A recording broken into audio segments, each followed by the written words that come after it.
on Tuesday, October 26, 2021. The Board of Education makes available at least one current copy of the Open Meetings Act, which is posted on the west wall of the meeting room and accessible to members of the public. Do I have a motion to approve the agenda? I move that the Board of Education of District 15 approve the agenda as presented. Second. Your votes, please. All those in favor say aye. Aye. This evening, for all of you, we have our Mr. Alexander and Dr. Nielsen talking about their favorite topics, so I think we should all get comfortable, because it could go a while. We have Mr. Alexander is going to talk about the financial health of the district, and Dr. Nielsen gets to share some curriculum readiness information for us, so excited. We're going to start off with a presentation. I think I'll let Mr. Alexander introduce our guest. Yes, thank you. And to be honest with you, it's your lucky night because you'll hear very little from me. I've brought in the 18 experts to help explain the conversations that we've been having, and I've been kind of updating you on in little bits and pieces about the facility project and where we are on that and how it's evolved from where we were at the beginning, talking about possible lease purchase, to where we've ended up it's been a learning experience for me, and it's been a tremendous amount of conversation that's taken place over the last 2 to 3 months, getting us to this point. But as I sit back and reflect on it, I think we made a commitment to our community to make sure that we didn't leave any stone unturned into how we approach this building project. And so I feel very good about the fact that we looked at every single avenue possible. We've talked about the possibility that a bond issue could still take place. We talked about the lease purchase. We talked about the lease buyback. We talked about private-public partnerships. And at the end of the day, essentially where we've ended up at the conclusion of all those conversations is really an avenue that has been around for a long time, but not necessarily an avenue that's been pursued a whole lot by schools. So now we're fortunate enough through conversation and connection with these 3 gentlemen here that we have an avenue that really gives us a strong path towards the goal of getting that PK5 building built and explaining and how to do that. So there's a vehicle that's out there through the Interlocal Agreement Act that I was fortunate enough to happen to stumble across in conversation with these 3 gentlemen about. This is another avenue that you could pursue. So tonight, I've invited them here as the experts to explain to you as a board what that vehicle is and how it all works. And so I'm going to just stop there and say that I'm glad we took our time having these conversations, and I'm glad we looked under every stone, because I really do feel like this is the best vehicle for the financial structure for the goal of getting that building built. So with that, I'm going to introduce to you Mr. Michael Rogers from Gilmore Bell here tonight, and he can talk a little more about what he does. Justin Knight from Perry Law Firm, here to talk about the legal aspects of this vehicle that they'll be explaining. And then Paul Greiger from D.A. Davidson, who is kind of a financial guru in terms of putting these types of things together and explaining them in terms that we can all understand. So I've in the past month met with these gentlemen, or past 3 months, I've met with them 2 to 3 different times and listened to their presentation 2 to 3 different times. And so I think you'll be pleased with what you hear, and I think at the end of the day, if there's questions, they can answer them far better than I'll be able to. But again, it gives us that structure that we need, or that vehicle we need to pursue this. So I don't know who wants to go first. You guys can decide that, and I'll just turn it over to you. Thank you for the extremely generous introduction. 3.5 minutes on time, Jim. Oh, the timer started? This time. We'll just go down the line, start with introductions, Yeah. and then we'll go from there. Yeah. I can start, sure. Paul Grieger with D.A. Davidson. I'm in Omaha. Our firm works with school districts and other local governments throughout Nebraska and across the country. I'm focused on Nebraska.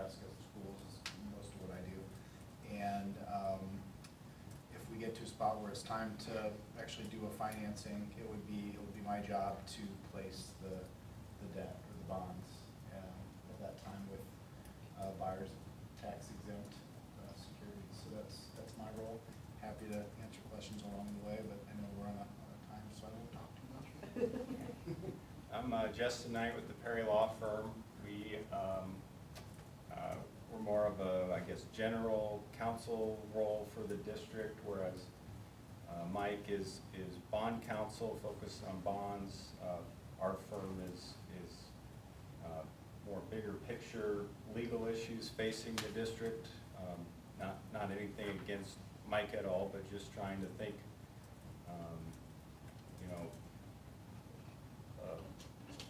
liability exposure-wise, things like that. That's kind of how I viewed this, and as Jason said, we've looked at probably every option available under the law, and this is the one where I think we've settled on is a really good option from that sort of general 30,000-foot lens of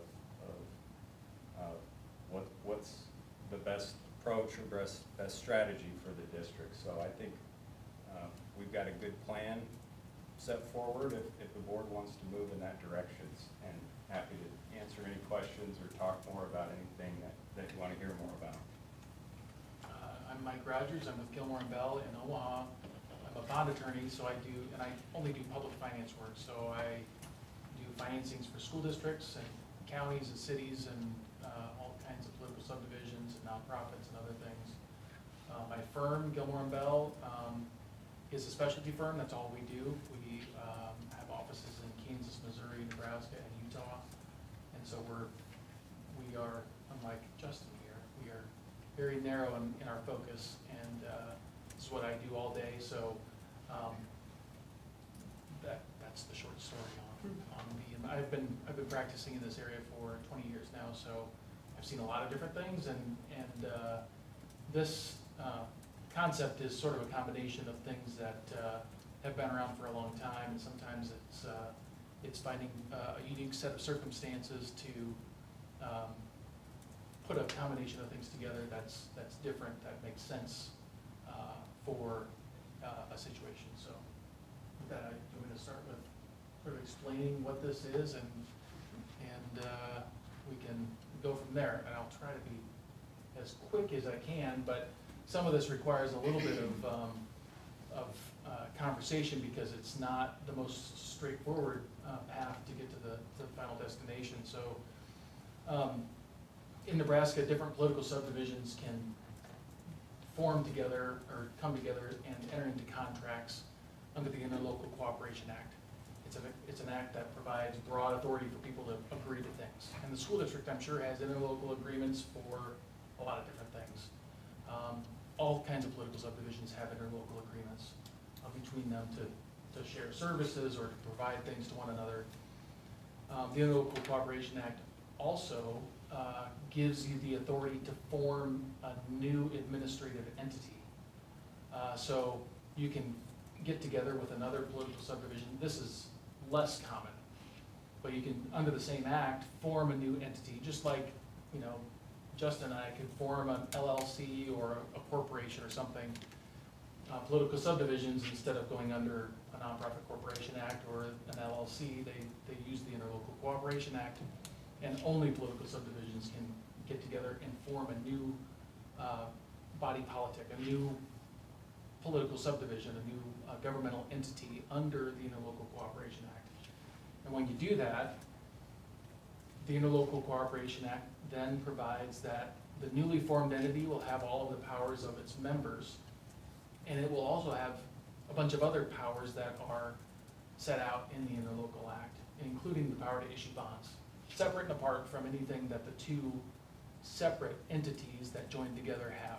It has its own powers to issue bonds that are payable from the revenues that this newly formed entity receives from whatever it owns. So that's some general background. The school district, as you probably know, has the power to lease projects. They can lease, and you can lease purchase buildings. If you wanted to go and lease a building in some part of town for a few years for whatever purpose you could under the same statute that gives you the ability to lease purchase projects. And so the idea here is to join with ESU 5 to form a new entity, a new administrative entity that then has the power to issue bonds. That entity would issue bonds and build a PK5 building and lease it to the school district, not lease purchase it, but lease it to the school district for a period of time that you would expect to renew multiple times. The bonds then would be payable from the revenues received by this newly formed entity, and the bondholders would be paid from those lease revenues. So they'd be lease revenue bonds issued by the interlocal agency, and the interlocal agency would lease the project to the school district. So the school district would not actually own the building, it would be the interlocal agency that's controlled by the school district and the ESU 5. That's the short story on how this works. Interlocal agencies have been used frequently in Nebraska for a lot of different things. We've formed them between cities and school districts to have recreational facilities. There have been interlocal agencies formed for all kinds of different public buildings. They've been used for less exciting things like regional landfills. Different counties and cities would join together to form an interlocal agency to own a landfill that then would charge for tipping fees for bringing trash to the dump. It's been used by counties and cities to own 911 communication systems that all of the members then use. So there have been a lot of different uses for the Interlocal Act.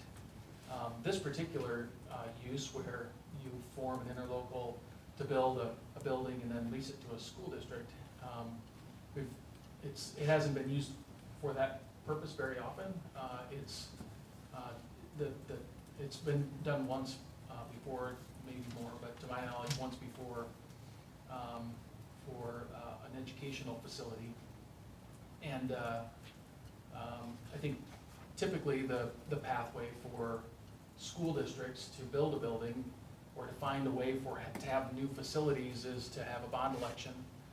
That's the traditional, most common one. Another one is to do lease purchase financings under the 7-year lease purchase statute, which is, again, not terribly uncommon. It happens pretty frequently, but you're limited to 7 years under those statutes, and you can't do a bond issue. And so those are typically the most common, and you see those happen more frequently because bond elections happen around the state, and the politics are such that it makes sense. Here we have the school district has at its levy limit, so it's not able to raise taxes. And it's important, and this is, I'm an outsider, so I'm understanding it's important that in the local community that or there's concern about raising taxes. So living within the means of that $5 tax levy is important to people in the school district. And so the idea here is that the interlocal agency itself would not have the power to levy taxes. It would not get any taxing power from the school district or the ESU. And for the school district to make its payments under the lease to the interlocal agency, it would not be able to increase its tax levy over the $5. So there would not be the power to do a bigger tax levy. Unlike if you held a bond election, then you would be at, basically, anytime a school district has a bond election, you say to the voters, we want you to give us unlimited authority to levy taxes to pay, whatever the debt number is, $30 million of debt. And that's, it's a blank check on the tax rolls. This would be living within the means of that $5 without asking the voters to raise taxes, and using a structure that has been permitted under Nebraska law for decades. It just hasn't been used in this manner before, because the right sets of facts and circumstances and people involved haven't come together to try it before. Once earlier this year, it was done in different schools. So I'll stop there, see if I've bored everyone to death, or see if anyone has questions about that so far. Doris will be our indicator. Yes. My only question, we've talked a lot about legislation and how the lease purchase option maybe wasn't the best for the district because that option for school districts may go away in the next legislative session. How would that affect us in this situation, or would it? Well, so my concern, lease purchase financings I mentioned are good for smaller projects. And this is me being conservative in how I approach these kinds of things, because if you're limited to 7 years, and if you borrow money for 7 years, your payments are gonna be higher unless you have a small borrowing amount. So, for the school district to do a significantly sized project, you'd have to, one way to do it would be to have a 7-year lease purchase with a large balloon at the end, with the plan that you would refinance it for another 7 years at the end of that first 7-year period, and keep doing that multiple times, which conceptually has made me nervous when I think about that, because if the legislature in 2 years says, well, you can't do lease purchases anymore, and all of a sudden you've got 5 years left on a lease purchase agreement that with a balloon on it and no legal way to refinance it because your power to do lease purchase financings has gone away. So that's always been my personal concern with those. There might be other reasons to worry about it, but that's one that you would be concerned about, or that I would be concerned about. And the concept here, living within your means, and I'm not on the details of cost savings, Jason, but if you're gonna close several school buildings, you're gonna realize some savings. It's hard to know what that exact number is, but to pull that off and to have those significant savings that come together, it's hard to do it slowly. So you wouldn't be able to easily do a 7-year lease purchase for a small building and try to replace something else. The cost savings wouldn't be realized as quickly as you might need them to be realized in order to do a big project and close several of the elementary school buildings. So this goes along with sort of the unique and unique facts of that need to be in place for something like this to work. And one of them is the idea of closing multiple buildings to realize cost savings, not only from an operational standpoint of having multiple buildings that are being operated, but also the maintenance and ongoing cost of improvements and renovations that you need to tackle to keep those buildings open.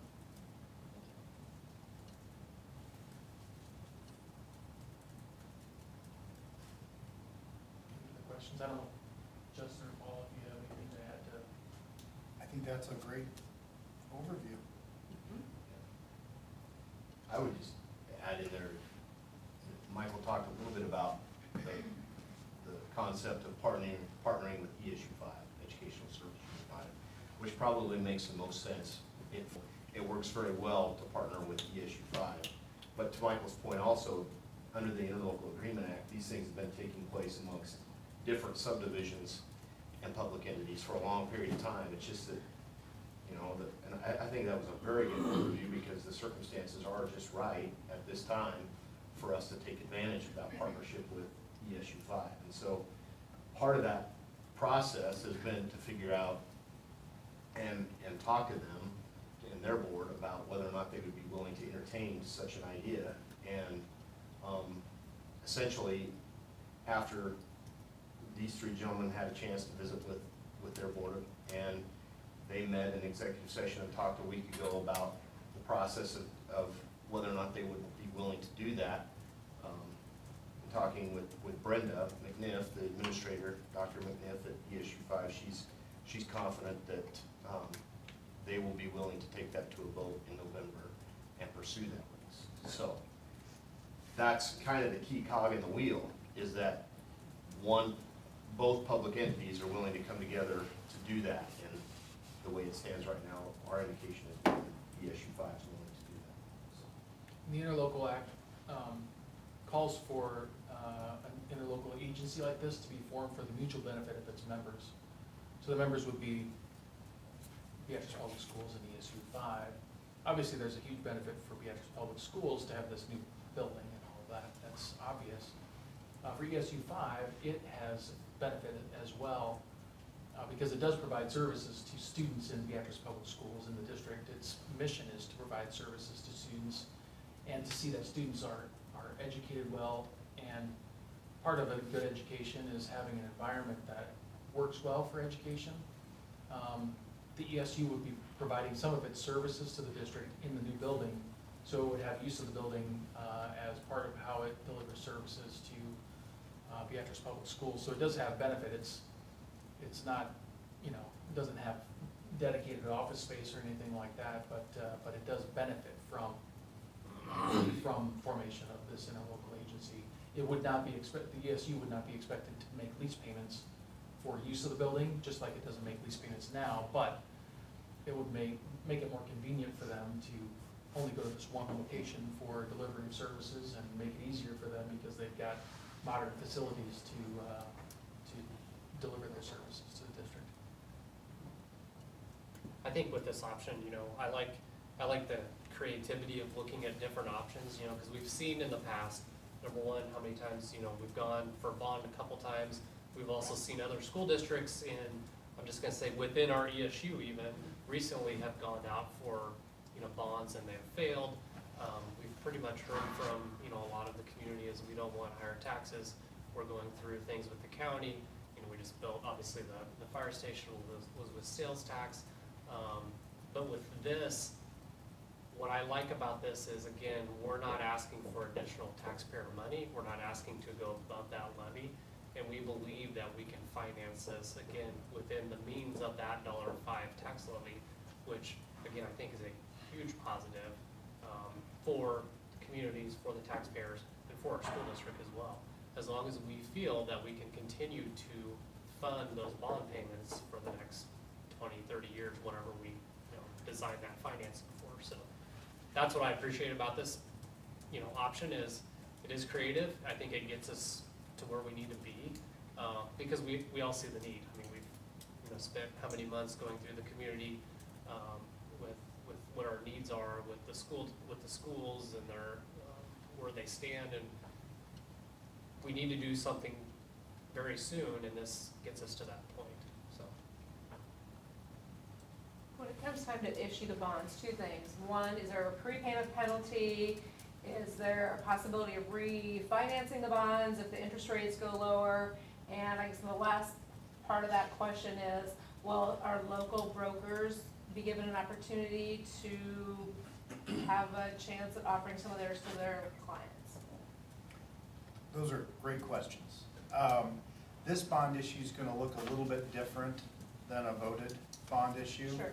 Where the securities are sold in $5,000 denominations and where you would, you know, bring in, I'm gonna pick on Edward Jones because I know they have offices here, where you could create a syndicate and have Davidson make bonds available through Jones or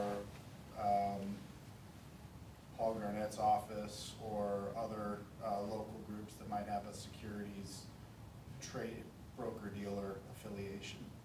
A little different, if there's something we can talk about, but I don't know exactly how that works just yet. We don't know, to Eric's point, we don't know what the structure of this financing is gonna look like. We don't know if it's 20-year bonds, if it's 30-year bonds. We don't know if, when we get into the budget and we get to carve out what we think is a realistic annual debt Payment? service payment, right? We need to size our bond issue to that a little bit. It's not as easy as saying, okay, give us a budget for a new campus and let's put that out, approve X millions of dollars, and then sell the bond with unlimited tax. The marketing of this debt is gonna take its own creativity yet. It could be a direct placement with a large institution in New York. It could lend itself to some more local distribution, whether it be through local banks or other avenues. So I don't know exactly how that works yet. We've only done this type of financing one other time, and it was privately financed. If interest rates go down, yes, there'll be provisions to repay or to refinance the bonds. No prepayment penalty. What's customary is there's some sort of a lockout period or call feature assigned to the debt, whether that's 5 years at par or 10 years at par or something in the middle. We don't know yet. My expectation is that since it is such a unique ask of the financial markets, we're gonna need to probably give the buyers as much comfort as we can to make them comfortable with a unique financing opportunity. The things that this thing does have going for it is we can do this in a way to make the debt tax exempt, both federal and state. So I think that's gonna create an incentive for investors to accept a lower interest rate than what they might otherwise expect. That's my best answer right now. Michael, I got a question. With this interlocal agreement, say it's with us in the SU, doesn't that create another board that is under that as well? It is. And is that typically people from our board and their board, or can that be some other group that's, or does it matter? It's, the interlocal act provides flexibility on that point. So, that's one, bug or feature of this that depending on your view, is you're creating a new entity that has to be managed. And, that's, probably another reason some of these things haven't happened. The other, back to your point on who can buy the bonds is, this new entity doesn't have the power to levy taxes, so it's a riskier proposition to buy these bonds because you're relying on lease revenue or lease payments from the school district without an unlimited tax levy. So and that's those are some of the reasons why these haven't been done a lot, because it's more difficult and a rockier path to get to the final destination. But the interlocal act allows you to form the new board however you'd like. Just from my own personal view, it seems like, and in the past, whichever entity is shouldering more of the financial responsibility is typically the one that has more seats on the board of the interlocal agency, which makes sense, to have more control of the organization. You could have a three-person board for the interlocal agency, or you could have a much larger board. It kind of depends.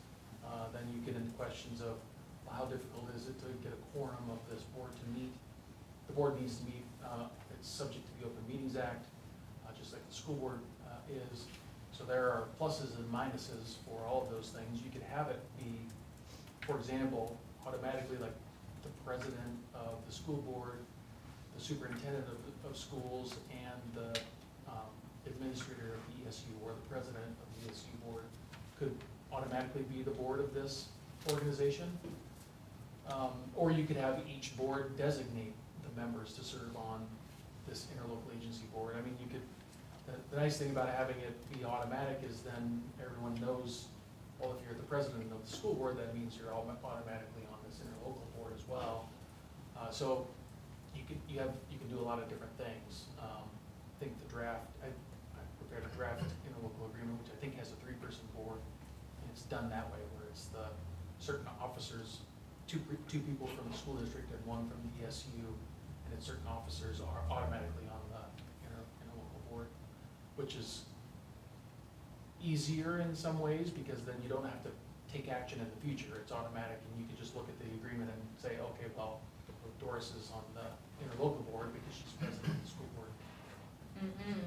No, John, president of the school board, sorry, my apologies.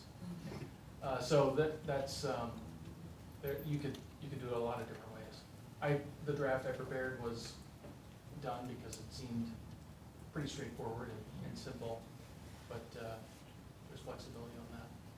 So one other question that I have, let me still be in mind, is kind of playing a little devil's advocate here. Who holds the most risk in this agreement. You know, the way I understand from previous conversations, obviously there's really no financial risk whatsoever to the issue, which I think is what's helping us get them on board. If, again, things happen, all of a sudden we're not able to make, as the school district, make our bond payments, what happens then? Go somewhere local and ask to borrow the money. Make the payment. Yeah, so I would expect that, so one of the, in addition to being able to issue bonds, the Interlocal Cooperation Act allows an interlocal agency to mortgage its property. So I would expect that this, which is different, a lot of, like the school district doesn't have the power to mortgage its property, so interlocals have, it's kind of a strange thing, all of a sudden you have, once you form this new thing, and it has more powers than its members, which is surprising even to some lawyers to realize. Yep. You Yep. agree? Yeah. So the interlocal agency, I would expect, would need to mortgage the project for payment of the bonds, in addition to assigning the lease revenues to whoever the bondholders are. So if the district isn't able to make the payments, the bondholders could foreclose on the project, and you wouldn't have use of the elementary school building. That would be the ultimate expectation if you're on the bondholder side. That power carries with it, that's an enormous power to have over the school district. And it's an important one, I would expect if you're on the bondholder side, because that means you're likely to have a school district that finds a way to make the payments, the lease payments. So that's, I think, ultimately, that's where you end up, is because the interlocal agency doesn't have the power to levy taxes, as a practical matter, the practical thing it has to enforce or to require, to make sure the school district makes the lease payments, is the fact that the school building could be foreclosed on and go away if those lease payments aren't made. Sounds draconian, but that's one of the negatives, I guess, of going this route that you don't have if you have a voted bond election with unlimited taxing powers. Then that's all you have, is the bondholders can force you to levy as much in taxes as it takes to make the bond payments. This one, they can force you to give the building back if you don't make the lease payments. Could there be an option, say, let's just say we do this and it's a 30-year bond, 10 to 15 years down the road, and we look at an additional project and we decide to go out for a vote for a bond, that would you have the ability then to take the remaining debt on within the interlocal, tack that on to a voted bond, and then just convert it all at that point? I mean, is that an option that you could do?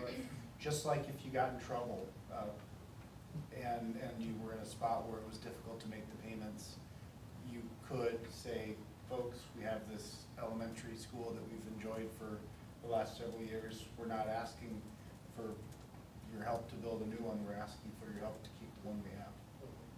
That would be an option too. So the district could do a levy override. The interlocal group couldn't, but the district could do a levy override to Make release your that lease money. payment. 5-year levy override, something like that, you could do that. Or they could just say, hey, the district would like to have a school bond issue to buy our elementary school back from the agency. And then the agency would pay off the bondholders with that. Thank you.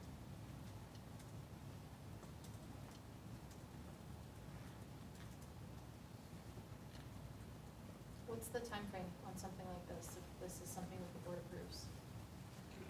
Where would we go? What's the process look like?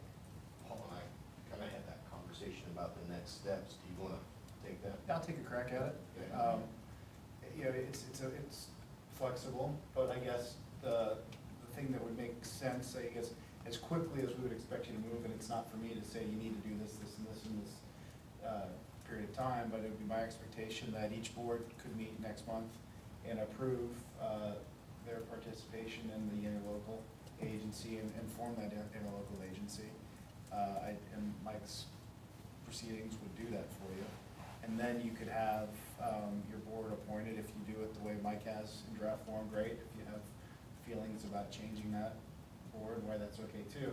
And then we would have that board meet, whether it be right away or whether it be December, January, at some point, they might authorize the issuance and establish terms of the bonds or parameters for the bonds, giving some authority for negotiation depending on what the sale ultimately looks like. Like I mentioned earlier, if it ends up being an underwriting that gets sold across the country, we're gonna have different covenants and different terms in there than if it's something that we're, say, placing with local banks, for example. We don't know what that looks like yet, but we could set some general parameters, I think, and then Mike has to publish a notice of intent to issue bonds.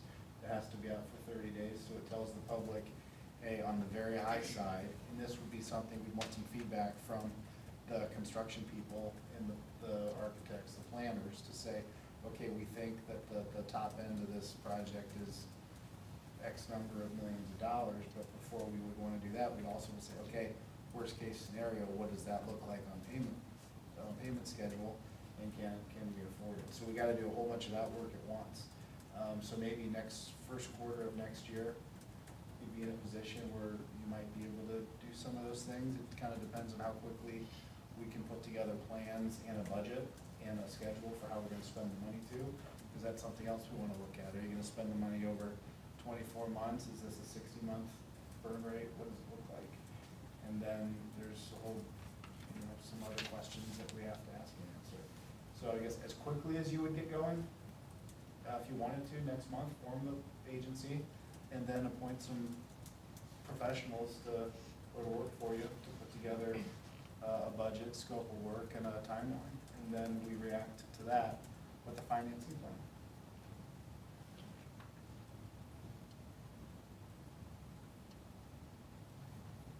Just a couple of thoughts that come to mind.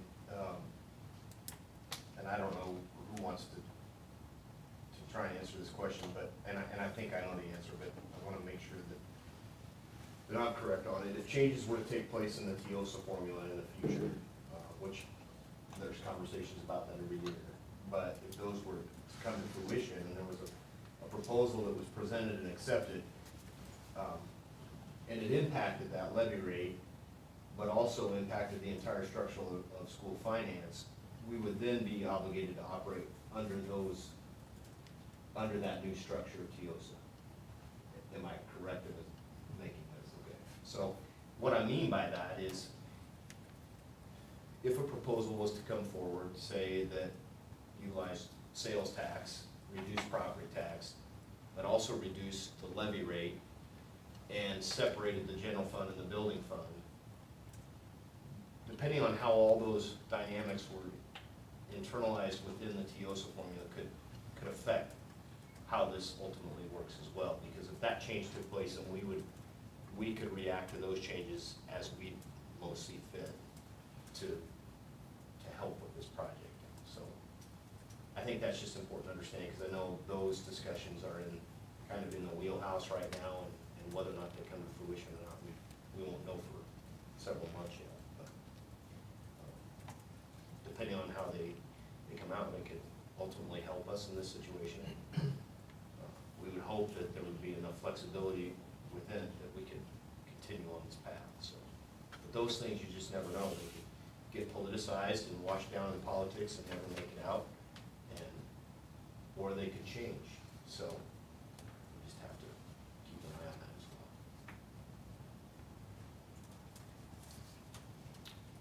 well. Other questions?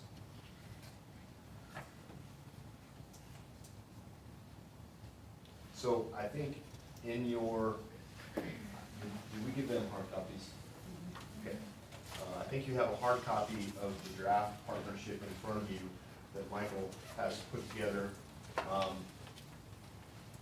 Our goal then would be to bring this to you at the November board meeting for a vote of approval, hopefully, to secure this. Issue 5, I know, also will be voting on that at the November meeting.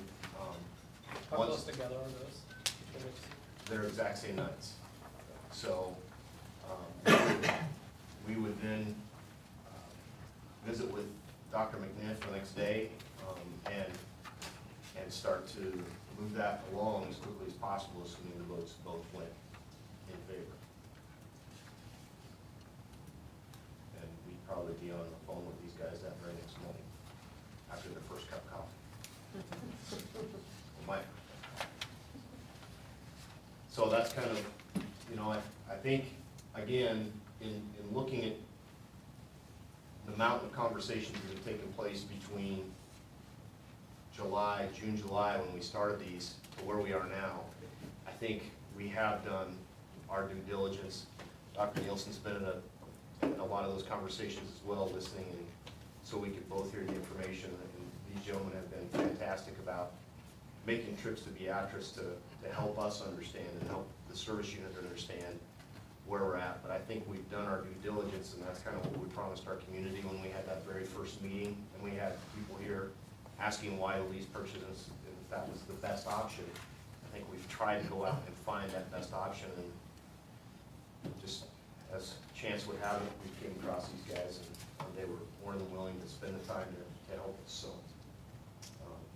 I want to thank you three for making the trips that you've made to Beatrice on our behalf and on behalf of our students, and in pursuing this, and just greatly appreciate your work. So thank you, and your creativity in helping schools accomplish these things.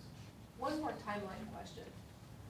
So if everything falls into place, best case scenario as designed, I just wanna know when the first shovel of dirt's turned. I mean, I wanna know what that date is. I've been at this for a long time, so I'm trying to remember it. I know where you can get the golden shovels. Right. I think there's a lot of work to get to that point. I mean, I won't hold you to it, I promise. I mean, don't know. I hate Are to we punt a that year- back to Jason, but what do you think? I mean, are we a year from, I mean, next fall, would it be next summer? When do we get the first phase back from Johnson Controls? When is all that process going to be done? That's a great question. It's I guess a whole nother conversation. Aaron, that's a great question. I'm No, gonna that's set fine. that aside for a I minute didn't and know go that back to was this part one. of it. I guess, in terms of where I am, and I appreciate how long you as a Board of Education have been pursuing this project. You've been at it for a long time. And in all due respect to that, I think it's most important to continue to maintain an aggressive timeframe. And so I would like to, I don't want to shock these guys off their chairs, but I would like to continue to pursue this as quickly as possible. I would like to vote, get the agency in place, and of course, we have to operate with the issue 5 timeframe a little bit. But, get that in place, get the structure in place, and then financial piece, secure as quickly as we can some an architectural firm, and also a construction management company that we feel confident in, can build what it is we decide is what we want to build, and go as quickly as possible. If that all could be done, best case scenario, and again, this might be a tick aggressive, May, June, that would be awesome. If not, depending upon construction company input, August, September, October. It's gonna be your work. Yeah. I want it done right, but One Right. hundred I done before I die. I feel fairly confident that there's some great structures that in the last couple of years that have been built that we can take a look at, and it may not be exactly those structures, there may be some adjustments that would be made in architectural scheme, but if we're confident in taking a look at a couple of those structures in the next month or two, I think it could go fairly quickly. Because really, if we can look at a school that we think is a fairly good replica of what it is we want, then we could look at that on just a scale that fits what we need for our students. So, Are there other states that have done this more regularly than we have? It sounds like Nebraska has not done this very often. I mean, forming an entity like this to On own building a a building? school, yeah. I don't know the answer to that question. and cutting edge doors. Yeah, well, that makes people nervous. No, we're progressive. I haven't seen be a big selling point in Nebraska, but I'm just curious if that has been, it's been tried other places. I don't know exactly about other states, but I would say that there's other states that do lease purchase type financings. They do certificates of participation subject to appropriation is a common tool used in Missouri, where Mike and I each have offices, and it's used in Colorado where we have a large presence. Texas, absolutely. Oklahoma, there's lots of states that do those types of financings that are just kind of a step away from what we think of as traditional bond deals. What were Justin's concerns? What have you looked at? What are the questions you've had about this? Well, we've feel like we've gone over all of them and kind of eliminated them as we've gone along. One of the, so lease purchase, for instance, you had asked about that. One is the legislative concern of there's no guarantee that 7 years from now you're going to be able to do a lease purchase. Another concern would be if you partner with, say, a local bank, 7 years go by, refinance, the bank could say no to the next refinance, and then we're in, you know, a worse situation than we would have been.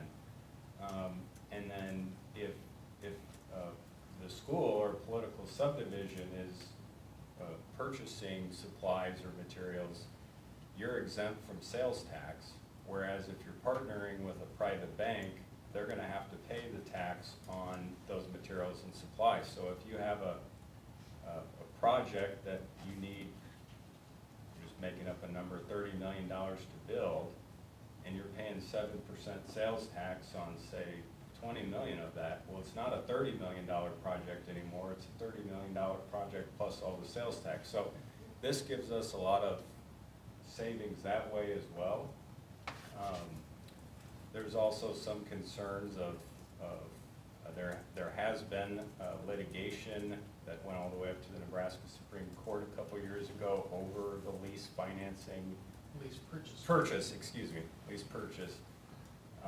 That ultimately resulted in the school's favor, but that concern still exists that would somebody pursue that, and I think this is a much safer option for the district than that, and maybe more work or more of a burden on having to have those meetings and comply with the Open Meetings Act with the separate agency. But for the benefit of the board and the district, to me, it's well worth doing all of that if that's the direction you decide to go. So, if I might jump in for a second, one of the things that, and I agree with you that I grew up in a small town, so I like things that are safe and that you can count on, are fixed forever. And so that's, voted bonds have always made me feel really comfortable as a bond attorney, because it's like, you have the election, the voters say, yes, go borrow $20 million and levy however much tax you need to pay for it. You close on that and it's done. You don't ever have to worry about some future event threatening the structure of the transaction, because the district has to levy the taxes and then you're all set forever. So that's very comforting as a conservative-minded Nebraskan. This one is a little more, there's more to it, because you have, the district has to use its existing levy and whatever other funding it receives to make lease payments. You don't have the ability to go out and levy more taxes to do it. And if the school finance methods change, you have to figure out, okay, how are we gonna continue to make our lease payments under the new structure of school finance? And that's not as comfortable for me as a conservative-minded Nebraskan and as a bond lawyer. But from just a pure legal structure standpoint, the interlocal agency that's formed, after it publishes the notice that Paul mentioned, the notice of intent to issue bonds, the Interlocal Cooperation Act provides extremely strong protections for the interlocal agency and for any lease that the interlocal agency enters into with the school district. So from just a the legal integrity of the structure is sound. The ability to challenge anything is extremely limited, and so that makes me feel comfortable. It's really the living within the means of your existing levy is the thing that's important to the district, but it also makes it that there is some risk on this going into the future. So that's it's kind of a double-edged sword, but that's the biggest problem, at least from my perspective. Thank you. I think the biggest risk in this is, somebody coming in and shutting down those schools. And that only happens if you don't make the lease payments. So I'm talking about recurring. Existing. Our existing okay. ones, Gotcha. because there are issues that we. Well, and I've never heard, I didn't, maybe I wasn't paying attention, but the 7-year business. I mean, I thought with police purchase it was, I didn't realize at 7, then we had to redo, and then 7 we had to redo, so that would be, yeah, that's not good. Yeah, the statute limits, Nebraska has a lot of unique things, but especially in the statutes, but one that makes us really unique nationally is our lease purchase statute and for school districts unique compared to other political subdivisions is your school districts are extremely restricted in its lease purchase power. You can only do up to a 7-year term, and also you cannot directly or indirectly issue bonds in connection with a lease purchase agreement. So the idea of a certificates of participation issue combined with the lease purchase is impossible because that's too close to a bond issue in most contexts. At least that's how people view it. So it's a very unusual legal framework that we have to operate in for school districts on regular lease purchase financings. So that's part of what's driving this as well, and why in other states you might not see interlocal agency formed to build a school building and then lease it to a school district. They might have other avenues or pathways. The interesting thing about public finance is every state has such dramatic differences in state law as to what political subdivisions can and can't do. So that I'm pretty much limited to practicing in Nebraska. I can't really take my skills to another state because I know all about Nebraska law, but I don't know anything about Iowa, even though it's right across the river from me in Omaha. So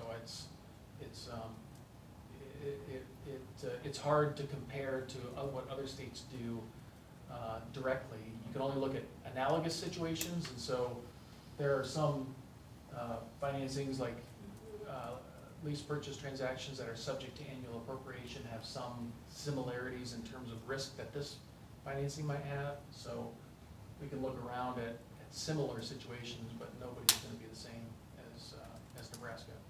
It's pretty common to see ones that are subject to annual appropriation, so the board just says, okay, are we gonna make the payment, yes or no this year? In this deal, I think it's a little bit different. We will need to address the 7-year requirement, but I think we can do that more easily and more understandably for a Nebraska audience than say a Texas audience that's concerned about the board leaving with no money for the year. Thank you.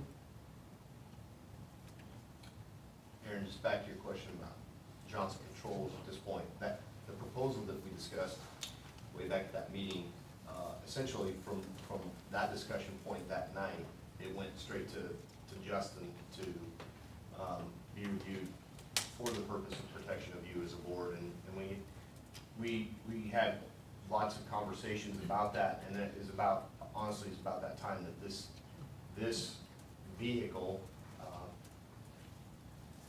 showed itself to be really an avenue we wanted to discuss wholeheartedly before. So that proposal essentially has gone nowhere. It's not been signed. Nothing's been done with it.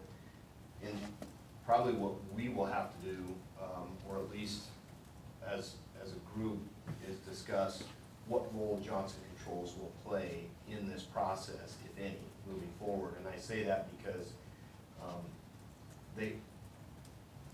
if it's a design build project, essentially, and they were financing it, and we were working the lease purchase through them, or helping finance in some way, they would still be directly involved.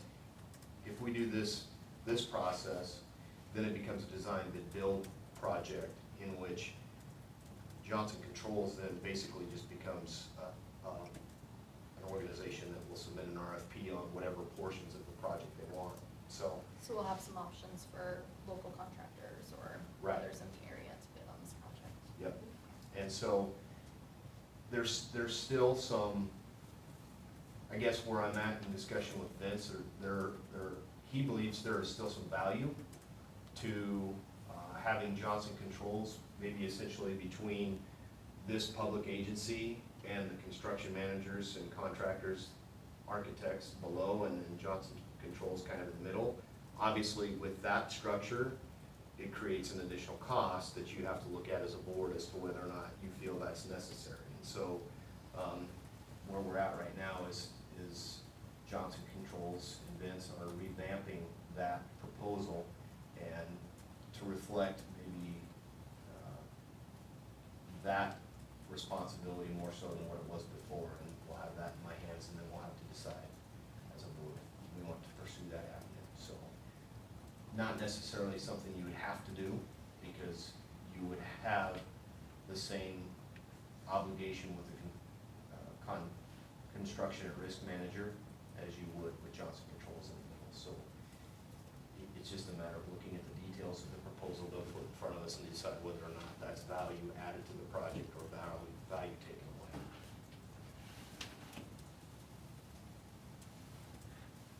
Anything else?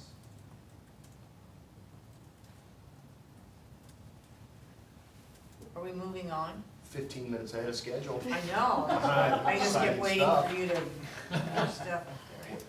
You guys are welcome to stay. We could certainly understand if you want to get on the road back. I can't again say thanks enough for the time.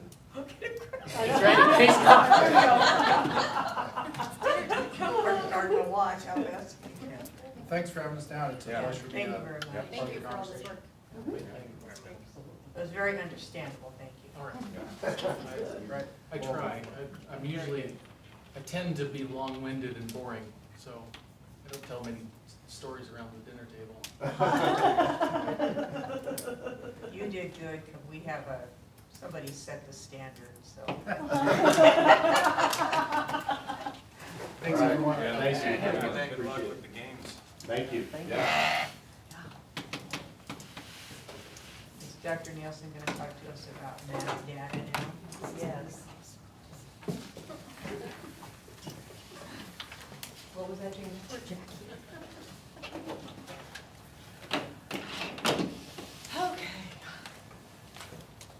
Let's get everything hooked up.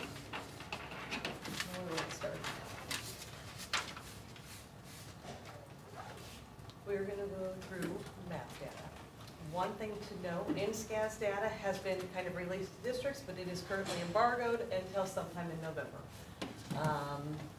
We don't know when it's supposed to be released. We've been told sometime in November, so we've looked at it. We've looked at it as a district, but everything cannot be released at this point in time.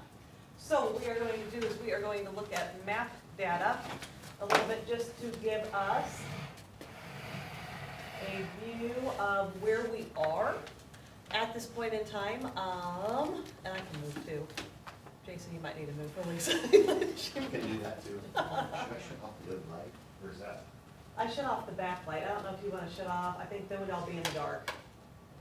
I'm gonna need to Oh, call. We have all the- That's better. There we go. There we go. Okay, so as we look at this data, I am going to go through some parts of it quick. I'm not going to spend time talking about every grade level because I just want you to kind of look at it, get trends in your mind, see what you're seeing, see what things maybe we need to talk about. But there are some assumptions that I have made looking at this data that I will kind of bring up as we go through. The first thing that I will talk about is it's all based upon percentiles. And so what does a percentile mean? I want to make sure that we're all on the same page. A percentile is a position in a rank ordering expressed as the percentage who are lower in the rank order. So if I am at the 70th percentile on a test, that means I performed better than 70% of the other candidates. When we look at map data, we're talking nationwide, worldwide, because whoever gives the map data, all their students have been placed into that bucket. So that's what we're looking at with percentiles. Now, you can see where the places fall. So low is really 21st and below, all the way up to high is 80th and above. Couple of the things I want to point out. Our district goal has always been, and will always continue to be, we would like to be 50th, 55th percentile. We would really like to have our kids at that average percentile, the mean average, so our average percentile being at 50th. If we are above that, that's fantastic. Just because we know that average and above is really where you want kids to be. You want them to be doing better than 50% of the nation. As we look at the state NSCAS goal, when you look at the majority of the 3rd, 4th, 5th, 6th, 7th, 8th grade assessments, you have to be at the 65th percentile to be proficient. And you have to be at the 89th to be career and college ready. So, when you look at the state assessment, there are some questions that we have about kind of where they've set the benchmarks. But if you look at the 65th, that's putting you in the high average, and the 89th is putting you high. So those are some things to think about, because I will tell you, when we do the charts, there will be a line on each chart. The line will be the district goal. There will be a star on each chart. The star will be where the state wants us to be, or where the state puts us at. As you are looking at the map data, you can start making you probably can start thinking and making connections about where do you think our NSCAS data is going to be. Because you might see some similarities, okay? So that's just something to throw that out there. Okay, here we start with kindergarten. As you can see, we have kindergarten, you see the line, you see the star. We start with our kindergarten data. So what we are looking at is we are looking at reading on the left, math on the right. This one is going to be our kindergartners last year. So this was when they started in the fall, this was their winter assessment, and then this is their spring assessment. And this will be our current kindergartners, okay? So this is what the charts are all going to look like. You will see this chart. Now, Remind me what the star is again. where the state wants us to be. So the star is at 65th, and it may not be exactly 65th, but it's pretty So close. this is like pre-pandemic on the left, and then current day. Pre-pandemic is over here. Okay. This is after COVID. Okay. Yep. So this would be, because fall, Oh, fall, okay. I this can't would be see. spring 1920, Okay. would have been the quarter that we were out of school. So this is right at the beginning of that year. I don't know if you can get it clearer. That's Oh, just look at my that. Make it a eyes little bit too. bigger. I couldn't see it either, Erin. Okay, I was thank gonna, you. I was Thank gonna you. ask him to I was provide it struggling. via email I was tomorrow. I'm like struggling. Too. squinting up here. Yep, Okay, sorry. No, that's okay, thank you for Does the that, clarification. yes. So this one is after that quarter, and that's the other thing is, as we look at the data, this really becomes our baseline data.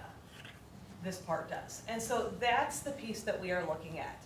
Now, I will tell you, I was talking with our presenter, we have a PLC presenter today and tomorrow and Thursday, working with our PLC leaders, and I showed him this, and he goes, do you know what's interesting? Is I've seen this data, same data, not the same numbers, but the same data, same trend in other districts across the nation with their kindergartners. He goes, I don't know what happened last year. So it's just interesting as to, you know, kind of looking at what occurred. Why, you know, it wasn't that we weren't doing anything in our classrooms, but what occurred with the students. And so he and I had a nice conversation, and we talked about, you know, was it that districts were more focused on that social emotional learning and trying to get kids to just come back and focus on how to be a part of something again. You've been isolated for a whole quarter, maybe even longer, but how to be a part of something again and feel safe. So was it that maybe we didn't focus as much on standards as we used to? Was it, was there something else that occurred? Did other things happen as they were taking the assessments in the winter and the spring? So, there are a lot of speculations that we could probably make. We have put all of this data in front of our teachers and they are continuing to discuss. But, and really look at, okay, where is each child at? And where do we continue to push them and how do we continue to push them to that next level? So there are a lot of discussions happening behind the scenes because when we look at this, we're kind of questioning as we move on. Okay, so I'm going to continue to move on through the grades and probably not have as much conversation. Here is first grade, so you can see even where they started. In fall 2020, they were at the 10th percentile in reading and the 22nd percentile in math. You will start noticing that there are probably certain grades that were affected more by COVID or by being out of school, just because you really think about K through 2 is focused on that reading, that learning to read. They're learning the foundational skills so that when they get to third grade, it's now reading to learn, reading to understand, reading to comprehend. So our second grade is looking at that. And there are some successes as you look at the data as well. There are successes that we do, again, celebrate. And then there are areas that we continue to say, okay, let us dig a little bit deeper and see what we can look at, see what we can understand just a little bit more. Here's what we look at with third grade. And third grade is where we start the NSCAS. So that is where the NSCAS assessment will be given. And NSCAS will be changing. It's the Nebraska Student-Centered Assessment System. That will be changing this year, and so we'll kind of see, it'll be a through year. So we will take this assessment actually fall, winter, and spring. And it will replace MAP when it is fully implemented. It will replace MAP because then what it is it's monitoring the growth of the standards for each child as they move from fall to winter to spring. So there are benefits with that. Here is where fourth grade is at this point in time, or at that last year and in the fall. And fifth grade.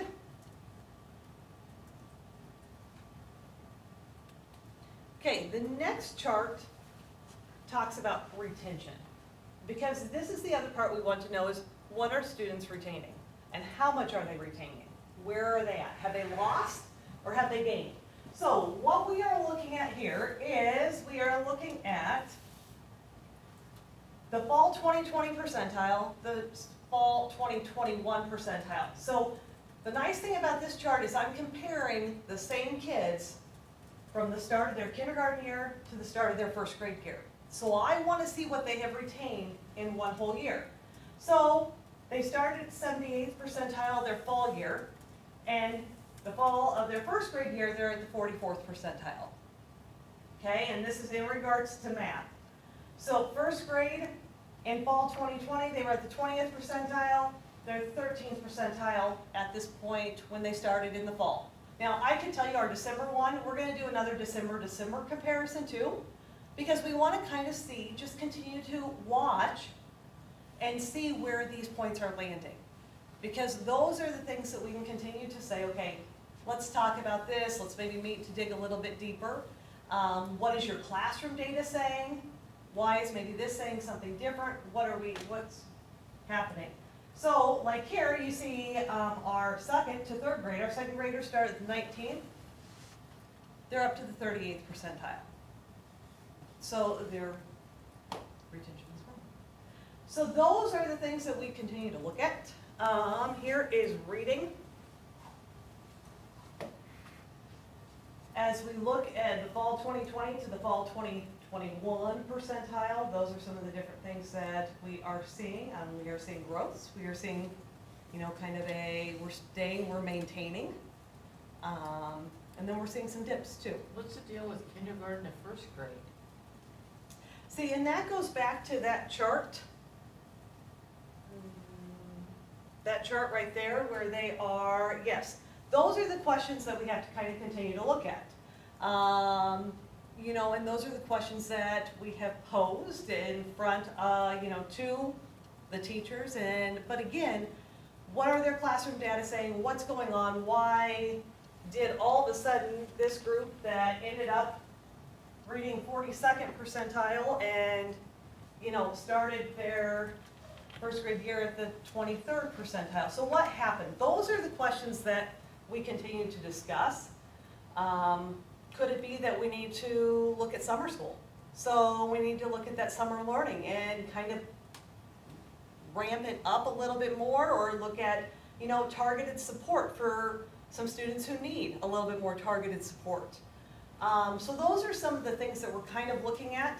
Did that kind of COVID learning loss or that COVID have more of an impact on kids? And those are, I think, some of the questions that we may not be able to fully answer for a long time. So that's why we want to look and say, okay, this is baseline data. I mean, we're really looking at baseline data to try to figure out how we continue to move to that next step. Yes, because those are all things that we are questioning and kind of wondering. But again, I can make assumptions. I don't have full-fledged answers at this point in time. As you're going through this, do you mind just reading out some of the numbers? I just got a message from someone who, they can't see the board from home. Oh, So as you're talking, can you just maybe read some of the Yep. numbers for yep. those folks? Thanks. Okay, so as we look at our sixth grade, so you notice that sixth grade in the spring, they do not give the assessment in the spring. They give the NSCAS assessment in the spring. They use the spring assessment for students on IEPs, so we do not utilize spring data. But if you can look at sixth grade, 48th percentile in fall, 47th percentile with reading, 41st to 51st for math. And then you can see where we are mostly meeting the goal of the district, is to be at that 50th percentile. Still, we're striving to reach the goal of the state and still pushing, because again, you know, we say the 50th percentile, but we are not okay. You know, we want to continue to get better. We want to continue to push forward. We'd like to have all of our kids at the 80th percentile. Seventh grade, you can see. What was that? Well, it's not realistic. I know it I isn't, but mean, that's, even we mathematically, it's continue. not realistic. You're not gonna have, I mean, I don't get what they're 100%, thinking. I agree that, but if we want all kids to continue to grow and all Well, kids to continue to. absolutely, but I think Yes. sometimes this data reflects a dream, not reality. I think that state thing is, The state goal, yeah, maybe a dream. yeah. But I do think I know that, I mean, we have gotten there in the past, so we've been there. It's attainable, and I think we can. But I do think, you know, I think some students, it's going, you know, some students are there because of the supports that they have and have had. The early childhood education has been huge in their life. The, you know, commitment to making sure that they are ready to learn when they come to school.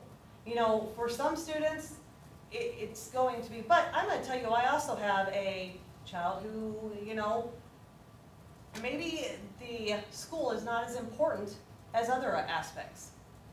And they do very well, but this is just not a priority. I mean, so those are the things too that you have to work with, as well as testing for some students is not necessarily their idea of fun. Or for all students, I maybe should say. And some And so kids- that's the other Some thing. kids just don't test well. Sure. I mean, Exactly. some people have test anxiety. 100%. So And not there only that, are we a lot know of for a fact we have factors. kids that, when they sit down to do it, don't give it their all anyway. So I Absolutely. There are a lot of factors that go into these scores. And we set goals, and goals are great to have. Because I think we all need goals as to how to try to continue to push ourselves to be better. But we also have to be realistic. we also have to understand, you know, and that's the other piece, that as we look at our staff, to look at them and say, oh my gosh, you know, what's going on? Well, that's not the way to approach the data, because there's so many stories behind the data that we don't have all the answers for. So those are the things, how do we look at it? But how also do we look at what we're doing in the classroom on a day-to-day basis? Is it working? Is it working with my daily assessments? Is it not working? Okay, how do I tweak it? How do I move forward? So those are the great conversations I will tell you our PLCs have started having. And it's been a lot of fun to watch and a lot of fun to continue to help them grow in that area. So here's where our 8th grade area. 8th grade is at this point in time. I don't know if you're noticing some things, because I'm going to continue to go through 9th grade. So notice our 9th grade numbers. You know, last year's 9th grade was 57th percentile, 64th percentile in spring on reading. On math, they were 79th, 84th percentile. So I think, and we'll look at 10th grade, last two. 10th grade, notice where they have met the goal. They're, you know, and they met the state goal in some areas as well. I will tell you, our 6th through 12th graders probably had less of an impact of COVID. Even our 5th graders probably had less of an impact of COVID. It was really, take a look at our current 5th graders were in 3rd grade. 3rd grade is a pretty important year in education, just because you're really focused on that idea of we're switching from that whole learning to that now we're reading. You know, 2nd grade, those K1, 2, 3, 4, those primary, that early primary is huge. And so I do think that quarter loss of instruction does also help tell the story with some of our data as we are looking at it. Even looking at this chart where you're looking at the student growth summary, so 5th to 6th grade, 37th percentile to 52nd percentile.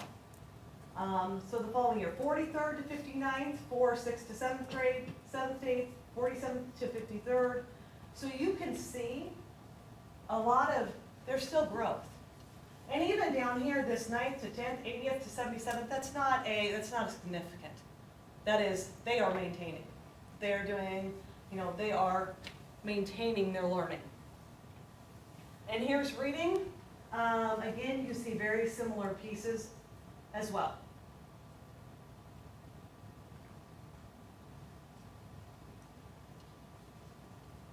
Now, I know that our teachers take this to heart. And that's what's awesome about each and every teacher that we have in our district, because they take this data personal.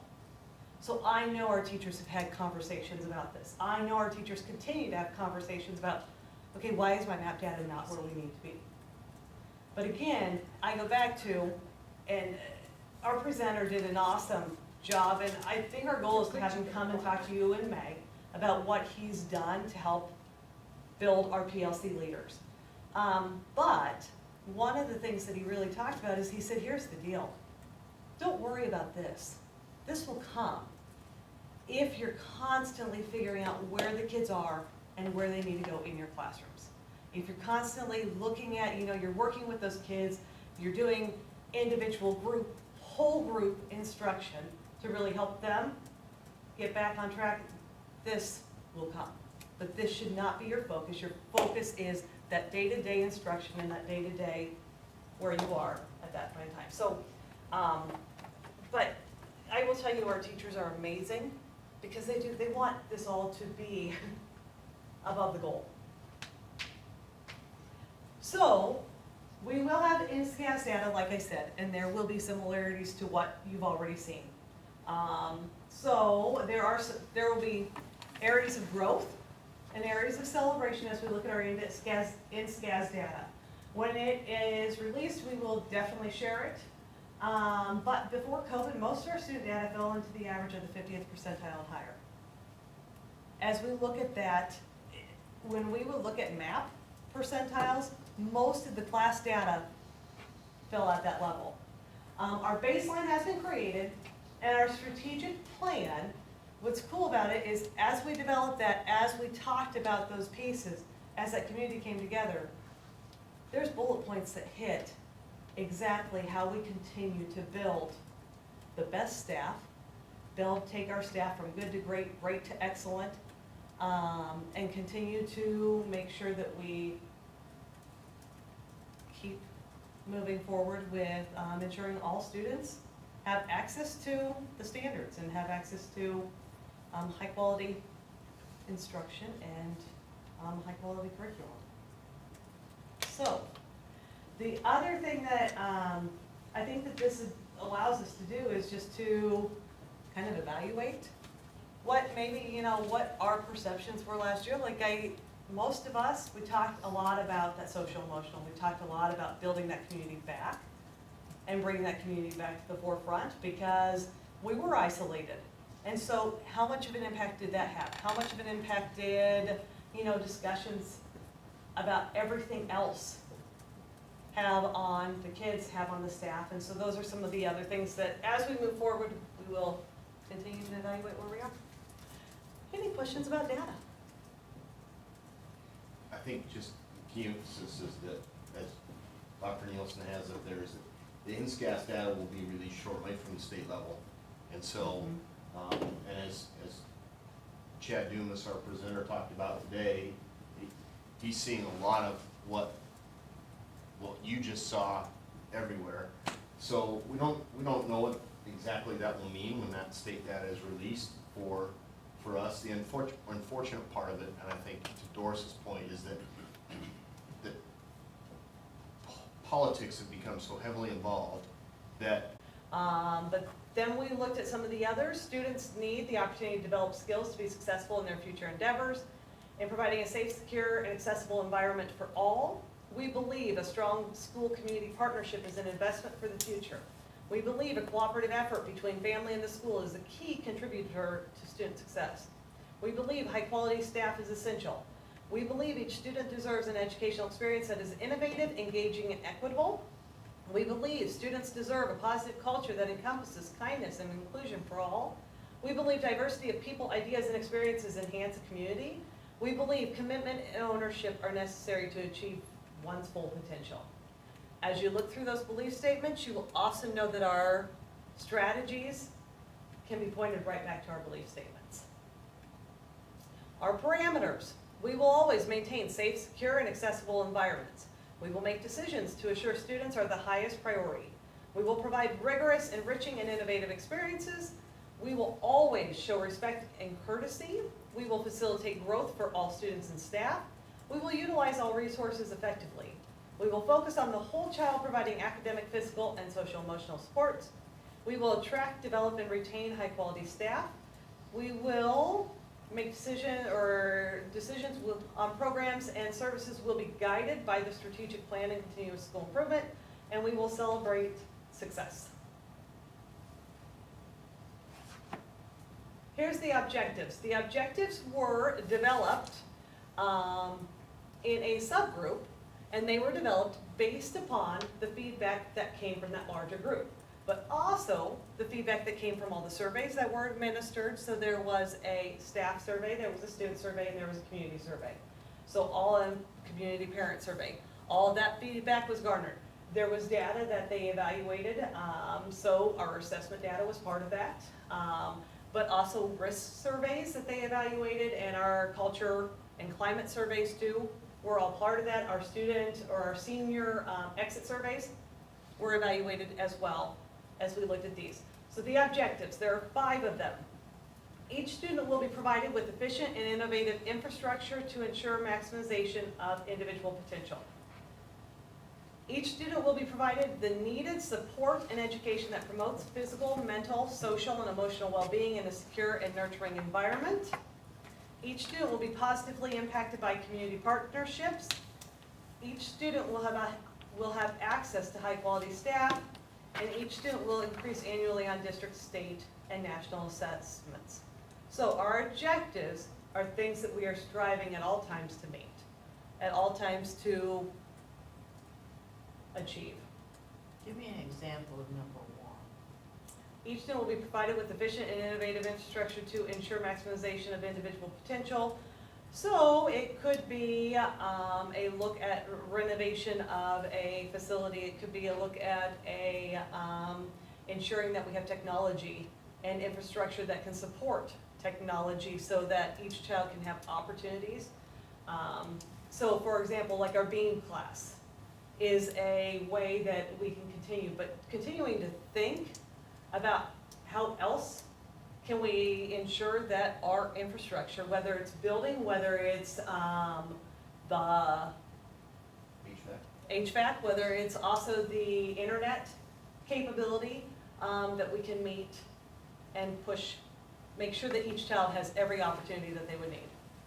It could also be I don't looking, like the fact that they just say infrastructure, because to me that sounds like we're just gonna provide, great infrastructure, but it doesn't speak to anything else. Well, I think, so if I remember this conversation, we talked a lot about technology and new building. So we used the word infrastructure, at least in the groups that I was in, because it was more encompassing. So it wasn't See, I think just it's- technology or I it don't think wasn't that's all just- encompassing, I see it just the opposite. Well, and when I think of infrastructure, I think of roads and. Me too. Sewer systems. Sewer systems, and, yeah. you know, water Yeah. systems. Yeah. So I see where you're coming from on that. And I think it's probably our experience Right. Yeah. that, Mhm.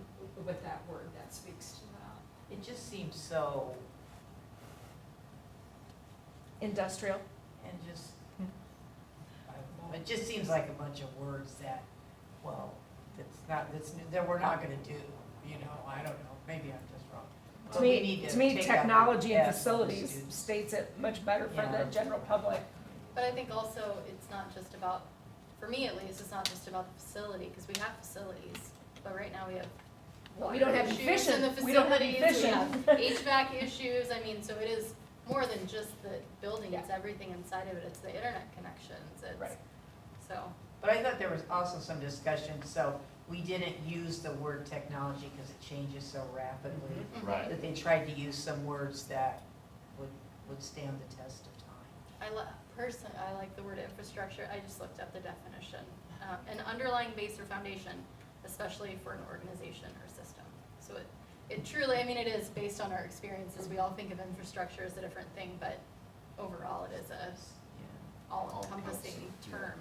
But I don't think of it as for a person, I think of it as a thing, not like I don't get up in the morning and think, do I have an innovative infrastructure or am I to reach my full potential today? I don't know. I think we could wordsmith that a bit. Mhm. I agree. Absolutely. And I think number 5, each student will increase Yeah, that's. what annually? Increase annually on district state. Yeah, I mean, I think it's missing something. Yeah. I think too. Will increase annually. Their weight, their height, their. That's I- right. Yeah, I Maybe didn't you I didn't wanna like the way share that was Will worded. increase academically, Yeah. I mean, I think it's It's not missing. national assessment, so. National, yeah, Yeah. And you might academic just assessments. put academically Yeah, on, yeah. or annually on, I mean, those things can be absolutely. And I see what the intent is. Right. And when I first read it, I'm thinking increase. President's physical fitness test.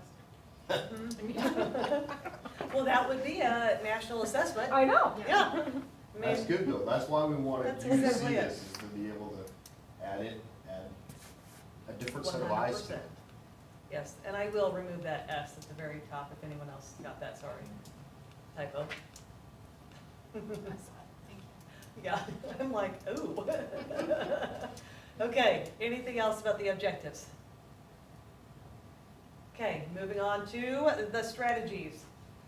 So, these are the 5 strategies that we looked at based upon the objectives and based upon all that data, these are the 5 strategies that were developed. So strategy 1, we will design, develop, and implement new and existing buildings and technology infrastructure that are adaptable to new curriculum and instruction and evolving needs of individuals and communities. Strategy 2, we will incorporate social emotional learning into the regular operations of the school. Strategy 3, we will recruit, retain, and develop high-quality staff, faculty, and administration. Strategy 4, we will provide research-based instructional delivery strategies to meet each student's unique learning needs. And strategy 5, we will develop and implement district-wide systems to enhance student learning. What's the difference between 4 and 5? 4 is, we will look at it a little bit deeper as we move on, but 5 really focuses on the systems.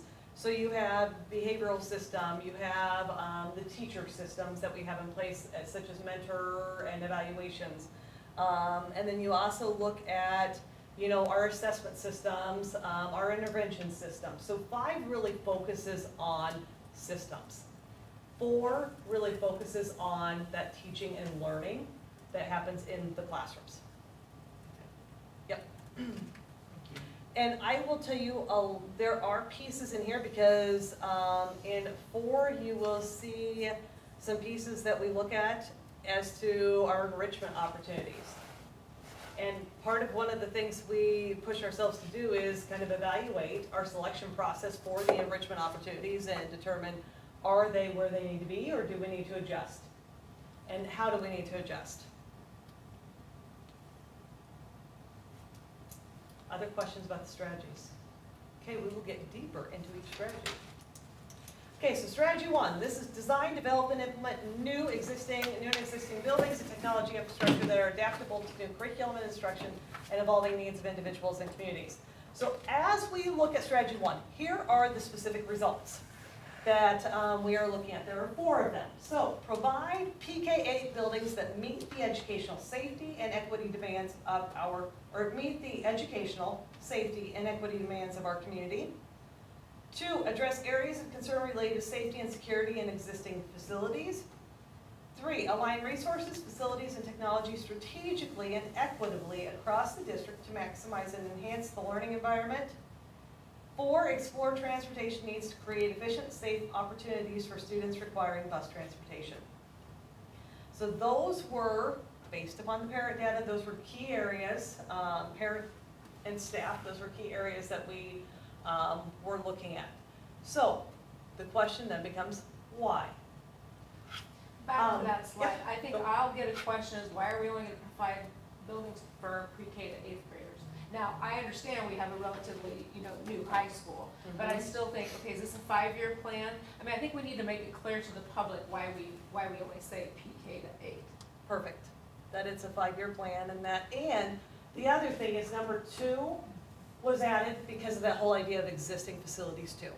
Because we know that we have to make sure our high school stays up to date, especially because there are educational needs. I mean, technology is changing every day. And so those are some things that we've got to make sure that piece is addressed as well. So could we maybe make number 2 match more closely to number 1, where it says educational safety and equity? So maybe safety, security, and educational concerns for number 2? Because I had that same thought. I just think, PK-8 is to me, if you're not familiar with it and on the outside looking in, you're like, okay, why do we only care about why it was, what about the 9th through 12th graders? And 2 only partially answers Right. that.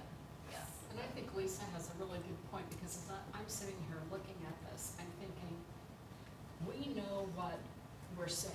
Right. But if Public. if a new person comes into this district and says, I want to see what your strategic plan says, is it written so somebody who's never read a strategic plan before knows what Or knows nothing about our district, see, and when we Absolutely. hired Pat, he did.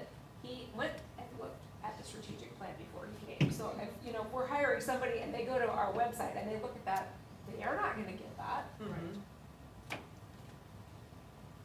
I think to your point, one of the questions that we asked ourselves as we started to come up with these specific results is, are there 5 years of work in those specific results? And I think we all felt like there's definitely 5 years of work. Maybe 10, 20 Yeah. in some But of I them. really agree on that PK. I do too. because I when think first read it should be struck. We should provide buildings, period. Right. Mm. I agree, because it appears that we are only focusing Yeah. on. I mean, do we not have a high school in our community? yeah. Yeah. I mean, that's what, Middle like I school. said, my Huh? concern is from the outside looking in, you have got to make that clear. Mhm. Yes, I agree. Absolutely. Valid. Yep. 100% valid. Okay. So what is the why behind the strategy? As we look, we have trends from perceptual surveys, new building, career tech academy center, was also talked about internet technology infrastructure. Those are some key pieces that were brought up. With this, we know that we have current deficiencies in our current structures. We know that change in technology accessibility to that remote learning is huge, and we need to make sure that our structures allow for that. And then just review processes in regards to transportation, safety, security, technology, development. Those pieces are part of that too. Okay, strategy 2. We will incorporate social emotional learning into the regular operations of the school. There were 3 specific results that were formulated with this strategy. Identify a systematic approach to addressing student poverty. Integrate a systematic approach to address the mental health needs of our students and staff. Implement support for individuals struggling with trauma in our school families.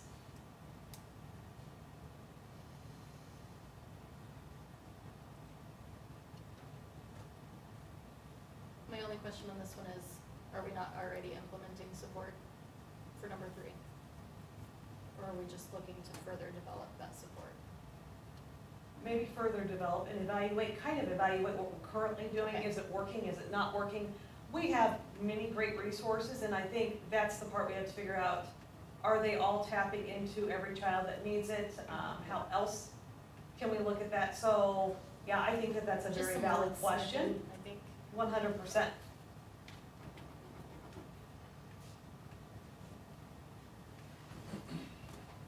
I like this strategy a lot. It's a common theme during those meetings.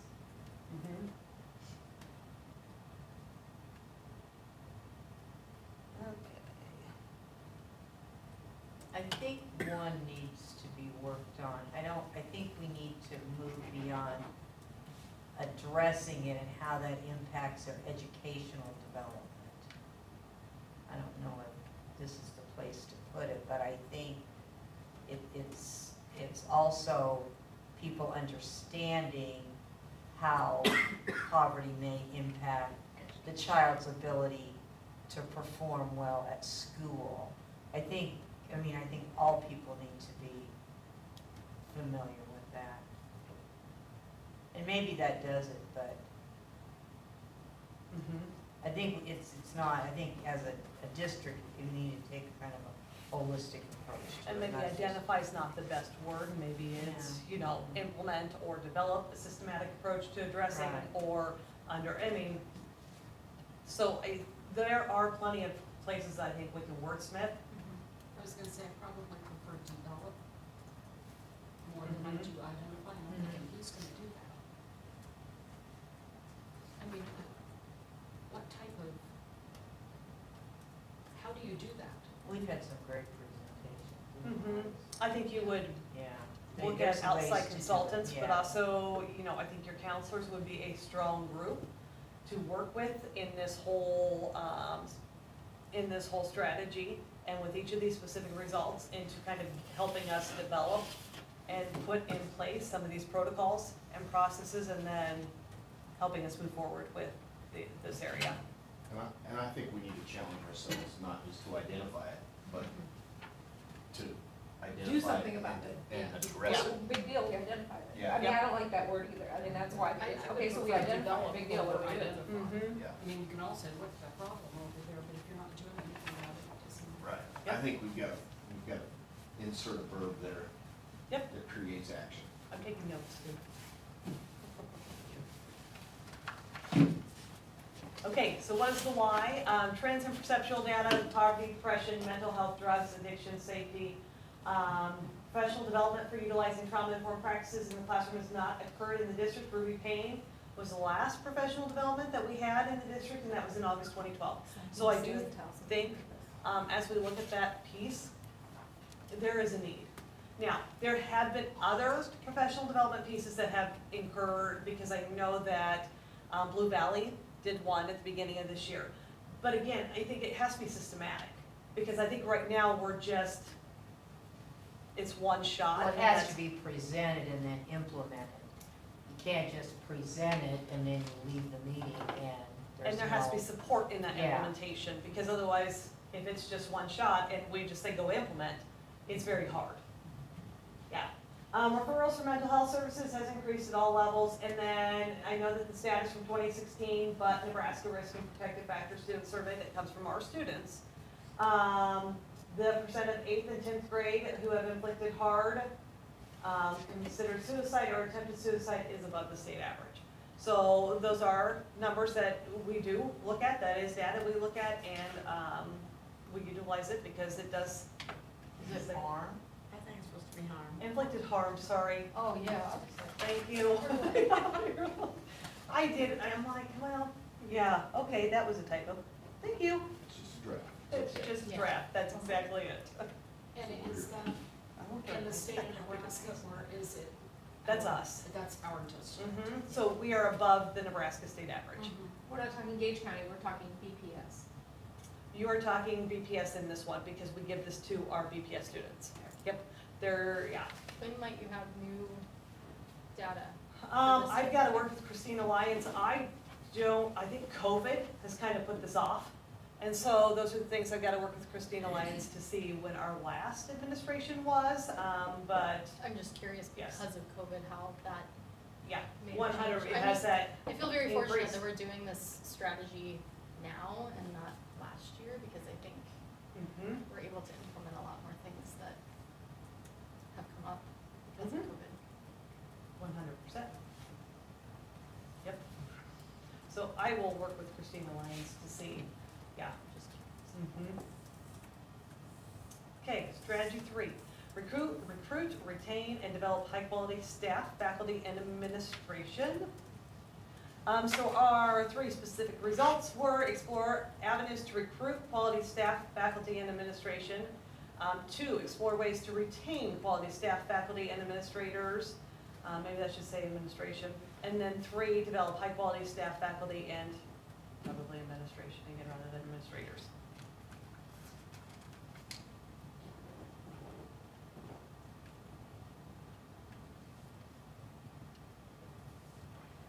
I will tell you, one of the things that they wanted to do, and the reason they chose staff, faculty, and administration is because it covers every single person in our district. And this particular strategy is becoming more and more difficult every single day. Yes. And so the idea of retaining is huge. So, the why, or do we have questions before I move to the why?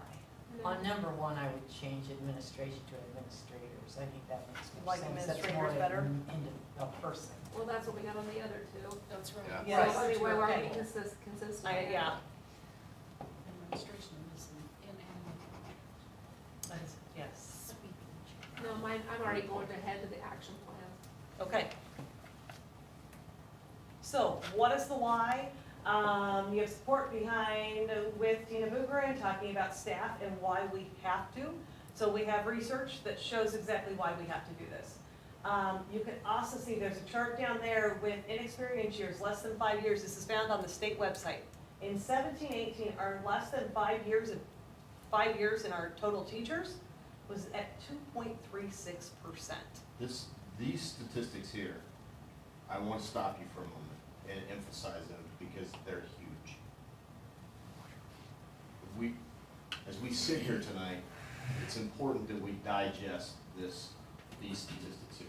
Because, The one, bottom one, 20 to 21, or? 2021, yes, sorry, that star got in there. and, and it's going to grow. I mean, we've talked about this before. Now, is this state or is this? This is Beatrice Public This is Schools. us. So Yeah. in 17-18, in the district, in BPS, teachers, the number of teachers with less than 5 years' experience was at 2.36%.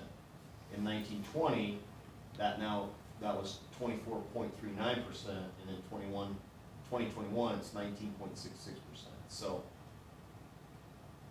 our inexperienced teachers in the district has grown, and it's very indicative of our staff. I mean, Is that a new teacher, is that, define an inexperienced Less than teacher? five. Less than 5 years. Oh, So we It's in must that have top had, we must have had a bunch of them from last Oh, year, I this see. year attain 5-year status. yeah. Well, this doesn't have this year's school on there. And it doesn't have Well, 21, 22, and it won't. 2021 would be the last full year. Yeah, yep, yes. And so in the coming years, we will probably see that number grow. Continue to Estimate. rise or maintain at that quarter. Mhm. The yearly cost to train new staff, the average national cost is $20,000 per teacher. I would say even if you would look and say, okay, Beatrice might be 10,000, we had 23 new teachers. That's $250,000 for new teachers to train. And then all of a sudden, if they leave after year one, that is huge. And so those are the things that we're also, because as part of that number, you're looking at time. It's not just that we are paying, but it's the time, it is the processing, and there are so many people that have multiple parts in the process of hiring. So those are the pieces that we're looking at with that. And Plus. then, yep, go ahead. Well, plus, if we're saying in earlier, we talked about how important relationships are. You don't form those relationships 1 or 2 years. You don't develop the skills necessary to form those relationships. 100%. Yes, and that kind of goes into why, a study from the Learning Policy Institute shows that when new teachers receive mentoring and extra support and resources, first year turnover is cut by more than half. And I think that can be said about our paras, our custodians, our secretaries, anyone that we hire, the more support we can provide them. Because I will tell you, in this strategy, when you look at some of the action steps, and there may need to be more that are added, but it's about developing everyone. It's not just about providing professional development for teachers or providing mentors for teachers. It is about developing everyone. Yeah. Okay. Strategy 4, we will provide research-based instructional delivery strategies to meet each student's unique learning needs. There are 4 specific results that come with this one. So develop and implement plans to give students opportunities to learn about and interact with a variety of career fields. Develop and implement plans to maximize data-driven instruction to meet the diverse academic needs of all students. Develop and implement plans to maximize enrichment opportunities to meet the diverse academic needs of all students. Implement research-based instructional strategies aligned to the district instructional model to meet the needs of all learners.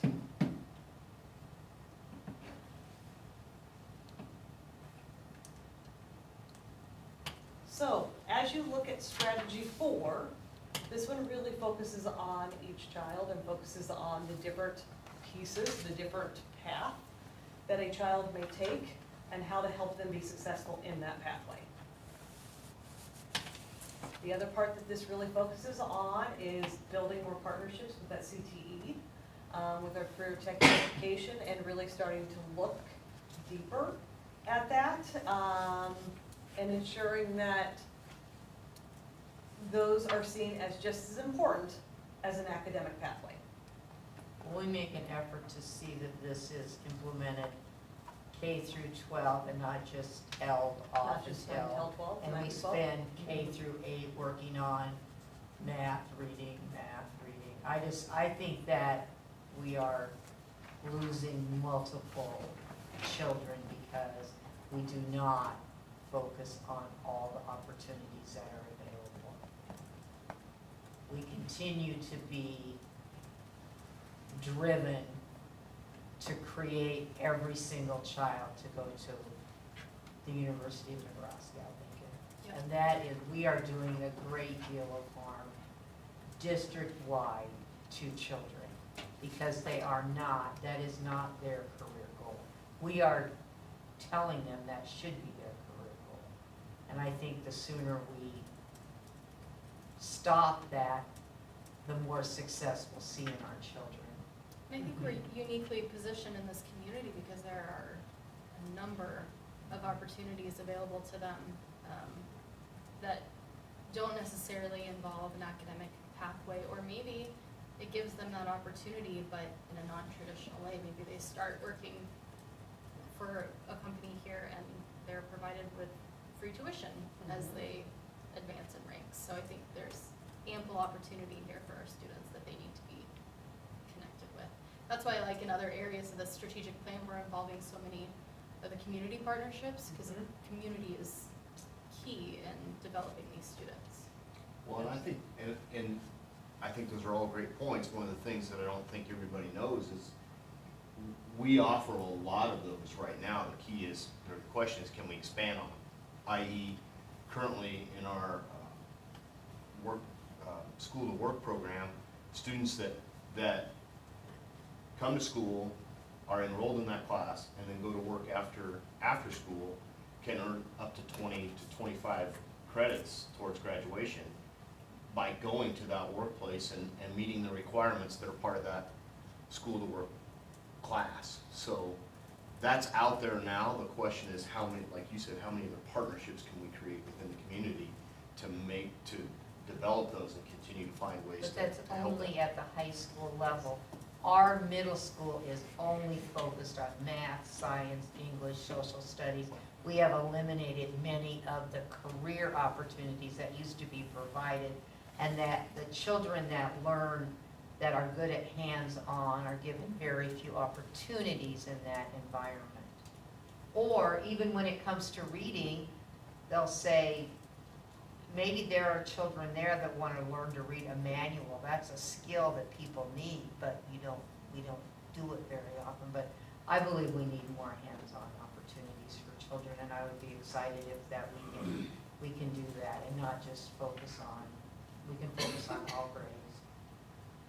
Because the other day, I mean, at the after-school program, kids were working with robotics, and it was interesting to watch the kids that really, they were kind of mad when the parents showed up, you know, they wanted to finish it, they wanted to, but we brought in people from the community who had that skill and could help them, you know, so I think that this is a good strategy. So, the why goes back to trends in our perceptual data, so that internships, apprenticeships, volunteer opportunities, job shadow, and it goes, you know, dual credit, life skills, diverse courses, and I think that touches on everything, but I think, again, it's remembering that that PK8 is still there too. And I think that that is huge as well. You know, as you look at our assessment data, I think that's where you see bits and pieces, because again, if I make connections to where these children see why, the data will come. But if you give them a reason to come to school and a reason to be connected, and sometimes that is through that career experience and through those hands-on learning experiences, the data will come. We know that teachers are the single most factor, I mean, they are the most significant factor in determining a child's success. And so it's huge to make sure that we develop them and work with them to make sure that they have the tools, but also to make sure that we are teaching what we need to be teaching and are moving forward. And then just the review of processes in regards to kind of enrichment, PLCs, and data-informed instruction as well. Strategy 5, the last and final strategy, develop and implement district-wide systems to enhance student learning. So this one, we have 3 pieces. So as we look at it, we will adopt a district-wide systematic approach to meet student behavioral needs, adopt a district-wide systematic approach to promote staff instructional growth, and adopt a district-wide systematic approach to meet student academic needs.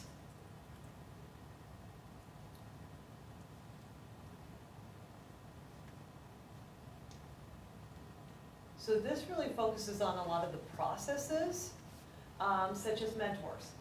How is our mentorship working with staff? How is it not working? As we look at it, you know, do we have PBIS? As we look at PBIS, is that implemented across the district? If it's not, what are the behavioral supports that we put in place? Are they implemented with fidelity? What supports are we providing teachers? What supports are we providing students in the understanding of our expectations? As you look at that kind of last one, kind of our assessment, our interventions, our enrichment opportunities, what are some of those systematic approaches that we have to meet their academic needs? So this one really kind of focuses on the processes and ensuring that we have top-notch processes. This one may be the most boring, but it is necessary in order to continue to move us forward. And this was just, I know it's minutia, but to me, academic needs should be number one. So switch it. I mean, like I said, it's minutia, but Mhm.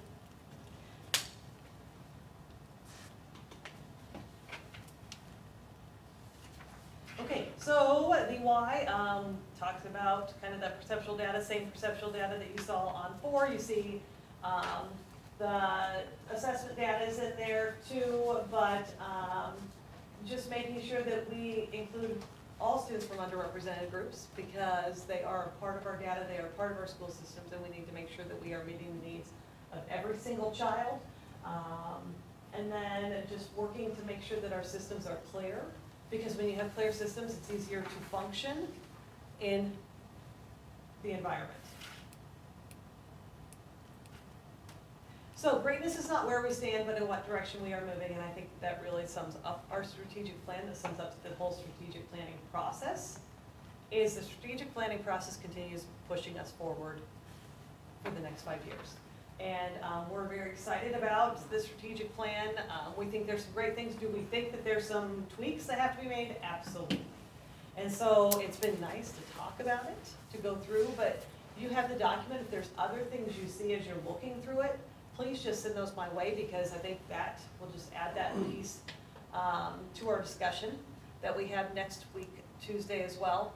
We will be sending out that draft form to all of our strategic planning members as well, so the whole team will have it before our meeting on Tuesday, and we can look at sending it to them tomorrow, so that they have roughly a week, so before we meet on the second. Is it typical that there is the number of action steps under each objective? I mean, that seemed like a ton. I mean, how do you manage that? Or do you want to manage that many action steps under each of those? I didn't think there was as many as in the first one. It just seems like a lot, There- you know, to There wasn't as many No. as in the to first try to one. accomplish it. I was like, well, oh, this looks manageable. Yeah. You kind of lose yourself in that. You're like, okay, well, what's this really gonna do? And that really Prioritize. focuses on prioritizing. I mean, and that's where you figure out you can't do everything in that year one. Right, but even that, it's, you know, how do I you know. report out on all that?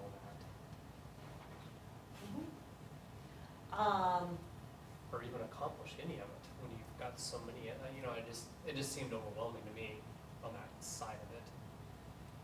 The thing I like about this strategic planning process is that I think it allows us a great deal of flexibility to look at ourselves and say, what are we doing that we need to change? Because if we continue to do the same thing, we're gonna get the same result. So how do we change the things that we do, or look at the things that we do, and make those changes so we end up with growth, as Dr. Nielsen said, and positive results? I do agree with you, it's a lot to manage, but I think the beauty of it is within each one of the strategies, they kind of hit different strands within the different sectors. We have something on facility infrastructure, we have something on, instruction, we have something on systemic changes in our systematic approaches. Mental health, which is a huge one and is going to continue to be. So I think it hits a lot of those things, but I think you're right, Eric. It's a lot of work. It's a lot to manage. It's a lot to oversee. It's a lot, but I think the nice thing about it is we had a lot of people involved that have ownership in it. So hopefully through that will create the need to want to push it forward and work with it. And I think our administrative staff and the teachers that were involved felt very good about it, so. The other part that will happen, that will help kind of bring it together, is we will be creating site plans. So that will happen during second semesters. Every building will have a site plan, and it will be touched to this. It will be linked to our district plan. So that's the other piece, is we have more than just the administrative team or just the strategic planning group working on this. It's the buildings, it's every group figuring out how am I connected and how am I helping to push that forward. The other thing is, I think we'll come to the realization as to, okay, this strategy right here is maybe not as feasible as we thought it was. So we might come to the board one day and say, okay, this was great. We're gonna continue, we can move here, and this is all the farther we can get on this point, at this point in time, because we're going to need resources or we're gonna need something else to go further. But this is what we've accomplished in 5 years. This is where we wanna go in the next 5. So, we'll continue working on those pieces. So I do think there is some flexibility in that part as well. Even in draft form, I'm much more excited about this strategic plan as a board member than the previous one. It just, Previous the one, yeah. strategies are just really relevant, and I feel like if I can be excited about it as a board member, hopefully administrators and staff can be equally excited, because it is just so. This is much more like the first one that I had participated in. Well, it was the same company. But when we did it the last time, when we did the update, we did that based on staff that had been, and I don't think we got the same result or the same effect. And it wasn't as visionary, I didn't. Correct. That's what And I'm I seeing think, too, there's, you get I what like the lofty you goals. get what you pay for. Mhm. And I was disappointed in the last one, but having participated in the first one, I'm excited to see this too, and I agree with you, because this is much, much like the first,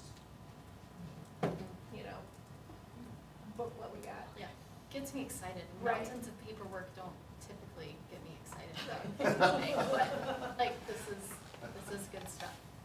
And I hope the So it's community nice is to hear excited that by from it somebody too. that, Yeah. is relatively new to the, because I think it re-energizes people. So the last slide is just a thank you, plus I have to give credits to the artistic company of whoever created this PowerPoint. But I think, thank you, Matt Dominy.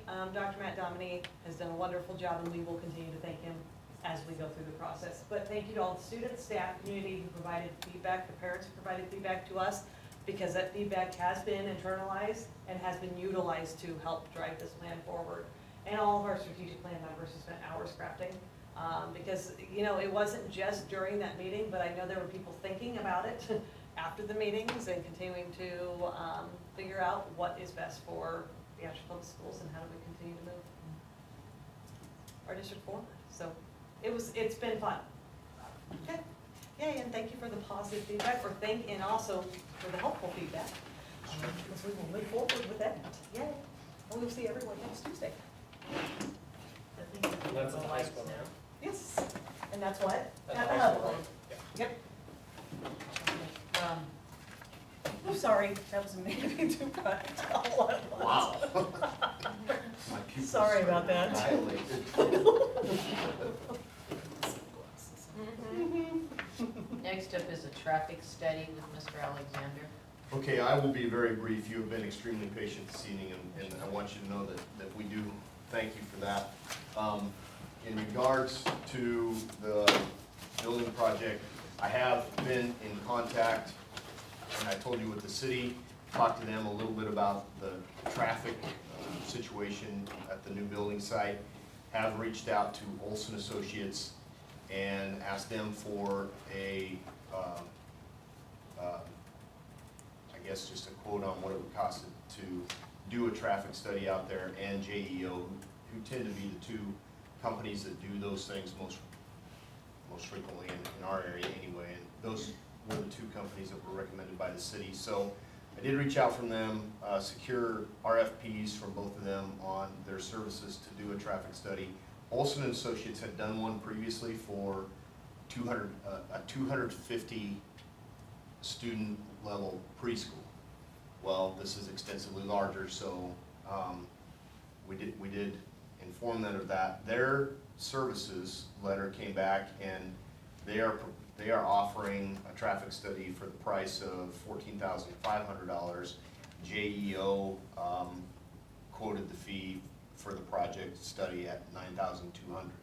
So I will be honest, I haven't had a chance to dive into the specifics of those yet, and I think probably what I'll do is try and incorporate some of the city's help and ask them just to go over them with me, so at the November meeting, they can bring that back to you, or the December meeting, whichever one seems to be the most relevant. And as we move forward for approval for one of those traffic studies, to make sure that as we move into this project, this building project, we do it and make it, do it the right way, and understand what it's gonna take to manage that traffic, because we do know that is going to change. And we've also said, can't get any worse than what we deal with now, but we definitely wanna make sure it's better. So, just wanted you to know that. We'll put those, once I have that completely kind of in grasp and have had a chance to talk to the city guys about that and see what they think, then we'll send those out to you. But either in the November or December meeting, we'll be probably moving forward with one of the agreements to secure a traffic study by one of those two organizations. So, that's all I have. Thank you. I'm guessing that no one is going to make public comment since there's no public here.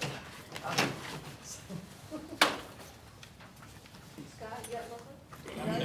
You got nothing? Anyway, do I have a motion to adjourn? So moved. Second. All those in favor say aye. This meeting is adjourned. Aaron, did you second that? Yes. Yes. Quickly. Monday the 8th is